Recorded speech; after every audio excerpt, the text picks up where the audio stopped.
Eran numerosos los congresos y eventos paralelos sobre temáticas específicas que se realizaban en simultáneo a la exposición durante los 5 meses que duró aquella.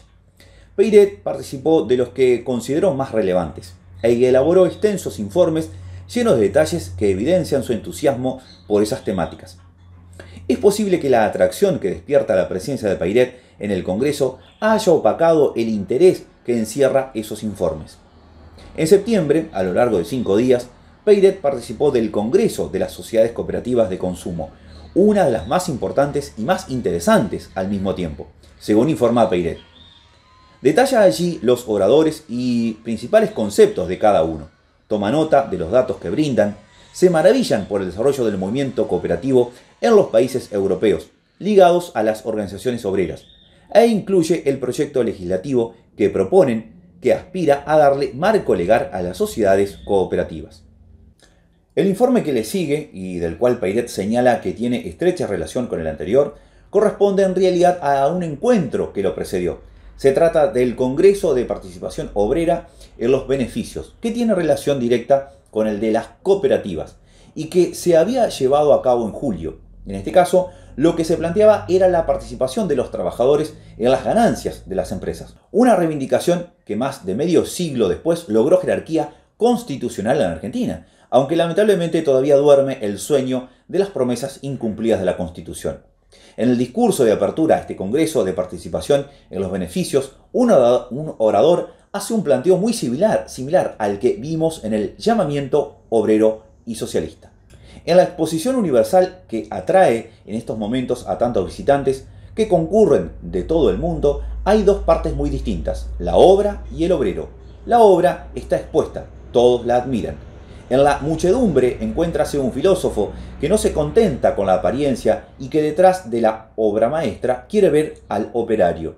Pregúntase al filósofo qué manos han fabricado esos hermosos productos y qué existencia llevan los que nos han administrado con su trabajo todas esas comodidades. El diagnóstico es similar al del fogoso Congreso Obrero, pero la solución propuesta es diferente. Mientras el llamamiento socialista, aquel que firmó Alexander Peiret, convoca al proletariado a organizarse para acelerar el advenimiento de un mundo nuevo, en estos congresos que entusiasman a Peiret se reclama una ley para las cooperativas y se propone la participación de los trabajadores en las ganancias de las empresas. A diferencia de la escueta descripción en sus notas sobre la participación en el Congreso Obrero, sin un solo objetivo, sin valoración alguna que resalte su relevancia, Peiret le dedica a estos otros congresos nada menos que 60 páginas de informes y algunas palabras finales desbordantes de entusiasmo. El clou, plato fuerte, de la exposición no era la Torre Eiffel, ni la Galería de las Máquinas, sino la exposición y los congresos de economía social. Porque aquí está la cuestión magna de la sociedad moderna, la que debe resolverse para restablecer la tranquilidad, perturbada por las agitaciones económicas, para poner fin a las crisis incesantemente renacientes, para llenar las aspiraciones de todos los corazones generosos, para conseguir todos los desiderata de la justicia, sustituyendo las transiciones insensibles de la evolución pacífica a las conmociones de la revolución violenta, que ultrapasa casi siempre su objeto y que trae aparejada una reacción inevitable.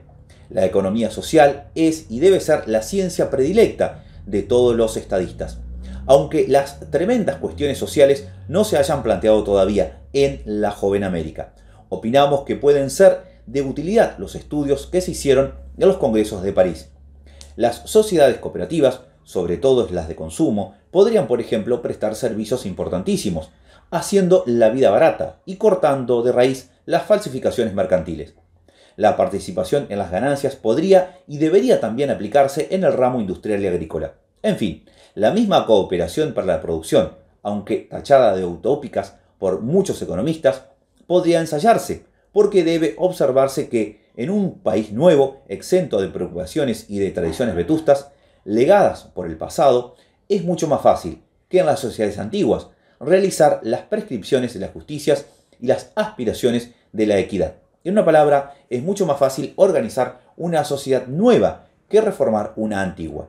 Esto se dijo ya muchas veces, pero no debemos cansarnos de repetirlo. El Peiret de 1890, con ya más de 64 años en su madurez, deja claro hacia dónde apunta su apuesta al porvenir. ¿Por qué Andaribeles transita su concepción de organización social, aquello que alguna vez llamó socialismo republicano? Desde 1848 entendió que las revoluciones violentas no son el camino y que la historia enseña que les sobrevienen reacciones inevitables y regresivas. El camino, no le queda duda, es el de la transformación gradual de las sociedades, en especial en las sociedades jóvenes, con todo por hacerse. Es infinitamente más fácil, dirá en reiteradas ocasiones, formar una sociedad nueva que reformar una antigua. Y el camino es la economía social. El camino es la creación y consolidación de nuevas cooperativas, en donde quienes trabajan son dueños de su trabajo y de su producción. El camino es la participación de quienes no lo son en las ganancias de las empresas, a las que se le venden su capacidad de trabajo. Sin duda, si Peiret hubiese podido elegir con qué congresos la posterioridad que debería recordarlo o asociarlo, los de la economía social habría sido su preferencia. Unos cuantos años antes, Peiret había definido con bastante precisión ese programa al que ahora ve con claridad en la economía social. Comentando las primeras iniciativas de las asociaciones obreras de conformar empresas propias, autogestionadas por los propios trabajadores, tras la revolución de 1848, dice Peiret. Comprendió entonces el pueblo que nada tenía que esperar de la iniciativa del gobierno, y trató de organizar espontáneamente las sociedades de trabajadores que debían ser el punto de partida de la emancipación del proletariado. Muchas de esas sociedades han perecido, pero otras han prosperado y existen. Allí está el porvenir. Actualmente esas sociedades aisladas tratan de garantizarse recíprocamente, de confederarse, de organizar entre sí la mutualidad en todos sus ramos. Ese movimiento, que se opera lentamente a las profundidades de las clases populares, es el preludio de una reforma económica completa, la cual verificada traerá por consecuencia la reforma política, la misma República Federal. Las federaciones de trabajadores han de realizar de una manera indefectible la soberanía popular, porque solamente con ella el individuo quedará soberano absoluto de sí mismo, libre de toda coacción política y social. No obstante, tras dejar claro lo que entiende por socialismo, aclara Peiret que, para no asustar a los timoratos y para no dar excusas a los hombres de mala fe, sugeriría abandonar la fórmula primitiva derecho al trabajo, así como la palabra socialismo, sustituyéndola por ciencia social, derecho económico, garantía mutual. Cualquier expresión que no traiga a la memoria el recuerdo de épocas luctuosas y nefastas. Es imposible no pensar cuánto mayor énfasis habría puesto Peiret en este sensato consejo de haber conocido las atrocidades cometidas en el siglo XX en nombre de aquellas mismas palabras. Pero volvamos a los congresos parisinos. No menos importancia le asigna Peiret a los otros dos congresos a los que asiste. Se trata del Congreso de Enseñanza Técnica, Comercial Industrial, por un lado, y el de Ejercicios Físicos, por el otro. Les dedica más de 50 páginas. En el primero se aprueban una serie de resoluciones ampliamente innovadoras.